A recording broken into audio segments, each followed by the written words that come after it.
شروع اللہ کے نام سے جو بڑا مہربان نہایت رحم والا ہے۔ جن لوگوں نے کفر کیا اور اوروں کو اللہ کے رستے سے روکا، اللہ نے ان کے اعمال برباد کر دیے، اور جو ایمان لائے اور نیک عمل کرتے رہے اور جو کتاب محمد صلی اللہ علیہ وآلہ وسلم پر نازل ہوئی اسے مانتے رہے اور وہ ان کے پروردگار کی طرف سے برحق ہے، ان سے ان کے گناہ دور کر دیے اور ان کی حالت سنوار دی۔ یہ ہفتے اعمال اور اصلاح حال اس لیے ہے کہ جن لوگوں نے کفر کیا انہوں نے جھوٹی بات کی پیروی کی، اور جو ایمان لائے وہ اپنے پروردگار کی طرف سے دین حق کے پیچھے چلے۔ اسی طرح اللہ لوگوں سے ان کے حالات بیان فرماتا ہے۔ جب تم کافروں سے بھڑ جاؤ تو ان کی گردنیں اڑا دو، یہاں تک کہ جب ان کو خوب قتل کر چکو تو جو زندہ پکڑے جائیں ان کو مضبوطی سے قید کر لو، پھر اس کے بعد یا تو احسان رکھ کر چھوڑ دینا چاہیے یا کچھ مال لے کر، یہاں تک کہ فریق مقابل لڑائی کے ہتھیار ہاتھ سے رکھ دے۔ یہ حکم یاد رکھو، اور اگر اللہ چاہتا تو اور طرح ان سے انتقام لے لیتا، لیکن اس نے چاہا کہ تمہاری آزمائش ایک کو دوسرے سے لڑوا کر کرے، اور جو لوگ اللہ کی راہ میں مارے گئے ان کے عملوں کو ہرگز ضائع نہیں کرے گا، بلکہ ان کو سیدھے رستے پر چلائے گا اور ان کی حالت درست کر دے گا، اور ان کو بہشت میں جس سے ان کو شناسا کر رکھا ہے داخل کرے گا۔ اے اہل ایمان، اگر تم اللہ کی مدد کرو گے تو وہ بھی تمہاری مدد کرے گا اور تم کو ثابت قدم رکھے گا، اور جو کافر ہیں ان کے لیے ہلاکت ہے اور وہ ان کے اعمال کو برباد کر دے گا۔ یہ اس لیے کہ اللہ نے جو چیز نازل فرمائی انہوں نے اس کو ناپسند کیا تو اللہ نے ان کے اعمال اکارت کر دیے۔ کیا انہوں نے ملک میں سیر نہیں کی تاکہ دیکھتے کہ جو لوگ ان سے پہلے تھے ان کا انجام کیسا ہوا؟ اللہ نے ان پر تباہی ڈال دی، اور اسی طرح کا عذاب ان کافروں کو ہوگا۔ یہ اس لیے کہ جو مومن ہیں ان کا اللہ کارساز ہے اور کافروں کا کوئی کارساز نہیں۔ جو لوگ ایمان لائے اور عمل نیک کرتے رہے ان کو اللہ بہشتوں میں جن کے نیچے نہریں بہہ رہی ہیں داخل فرمائے گا، اور جو کافر ہیں وہ فائدے اٹھاتے ہیں اور اس طرح کھاتے ہیں جیسے حیوان کھاتے ہیں، اور ان کا ٹھکانہ دوزخ ہے۔ اور بہت سی بستیاں تمہاری بستی سے جس کے باشندوں نے تمہیں وہاں سے نکال دیا زور و قوت میں کہیں بڑھ کر تھیں، ہم نے ان کا ستیہ ناش کر دیا اور ان کا کوئی مددگار نہ ہوا۔ بھلا جو شخص اپنے پروردگار کی مہربانی سے کھلے رستے پر چل رہا ہو وہ ان کی طرح ہو سکتا ہے جن کے اعمال بد انہیں اچھے کر کے دکھائے جائیں اور جو اپنی خواہشوں کی پیروی کریں۔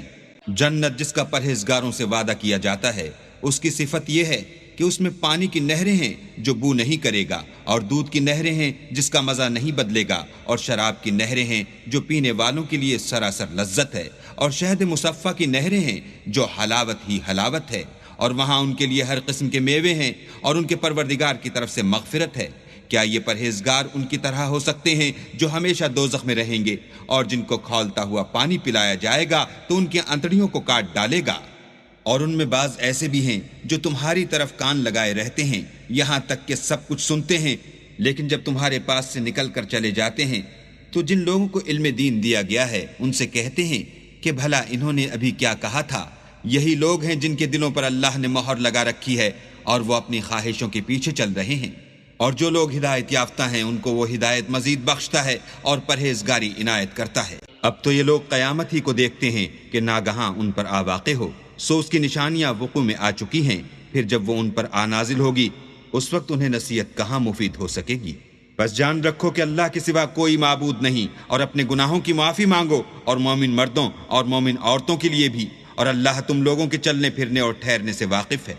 اور مومن لوگ کہتے ہیں کہ جہاد کی کوئی صورت کیوں نازل نہیں ہوتی، لیکن جب کوئی صاف معنوں کی صورت نازل ہو اور اس میں جہاد کا بیان ہو تو جن لوگوں کے دلوں میں نفاق کا مرض ہے تم ان کو دیکھو کہ تمہاری طرف اس طرح دیکھنے لگیں جس طرح کسی پر موت کی بے ہوشی طاری ہو رہی ہو، سو ان کے لیے خرابی ہے۔ خوب کام تو فرما برداری اور پسندیدہ بات کہنا ہے، پھر جب جہاد کی بات پختہ ہو گئی تو اگر یہ لوگ اللہ سے سچے رہنا چاہتے تو ان کے لیے بہت اچھا ہوتا۔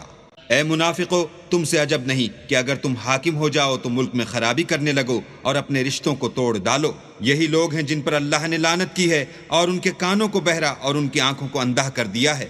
بھلا یہ لوگ قرآن میں غور نہیں کرتے یا ان کے دلوں پر قفل لگ رہے ہیں؟ جو لوگ راہ ہدایت ظاہر ہونے کے بعد پیٹھ دے کر پھر گئے، شیطان نے یہ کام ان کو مزین کر دکھایا اور انہیں طول عمر کا وعدہ دیا۔ یہ اس لیے کہ جو لوگ اللہ کی اتاری ہوئی کتاب سے بیزار ہیں یہ ان سے کہتے ہیں کہ بعض کاموں میں ہم تمہاری بات بھی مانیں گے اور اللہ ان کے پوشیدہ مشوروں سے واقف ہے۔ تو اس وقت ان کا کیسا حال ہوگا جب فرشتے ان کی جان نکالیں گے اور ان کے منہوں اور پیٹھوں پر مارتے جائیں گے، یہ اس لیے کہ جس چیز سے اللہ ناخوش ہے یہ اس کے پیچھے چلے اور اس کی خوشنودی کو اچھا نہ سمجھے تو اس نے بھی ان کے عملوں کو برباد کر دیا۔ کیا وہ لوگ جن کے دلوں میں بیماری ہے یہ خیال کیے ہوئے ہیں کہ اللہ ان کے کینوں کو ظاہر نہیں کرے گا؟ اور اگر ہم چاہتے تو وہ لوگ تم کو دکھا بھی دیتے اور تم ان کو ان کے چہروں ہی سے پہچان لیتے اور تم انہیں ان کے انداز گفتگو ہی سے پہچان لوگے، اور اللہ تمہارے اعمال سے واقف ہے۔ اور ہم تم لوگوں کو آزمائیں گے تاکہ جو تم میں لڑائی کرنے والے اور ثابت قدم رہنے والے ہیں ان کو معلوم کریں اور تمہارے حالات جانچ لیں۔ جن لوگوں کو سیدھا رستہ معلوم ہو گیا اور پھر بھی انہوں نے کفر کیا اور لوگوں کو اللہ کی راہ سے روکا اور پیغمبر کی مخالفت کی، وہ اللہ کا کچھ بھی بگاڑ نہیں سکیں گے اور اللہ ان کا سب کیا کرایا اکارت کر دے گا۔ مومنو، اللہ کا ارشاد مانو اور پیغمبر کی فرما برداری کرو اور اپنے عملوں کو ضائع نہ ہونے دو۔ جو لوگ کافر ہوئے اور اللہ کے رستے سے روکتے رہے پھر کافر ہی مر گئے، اللہ ان کو ہرگز نہیں بخشے گا۔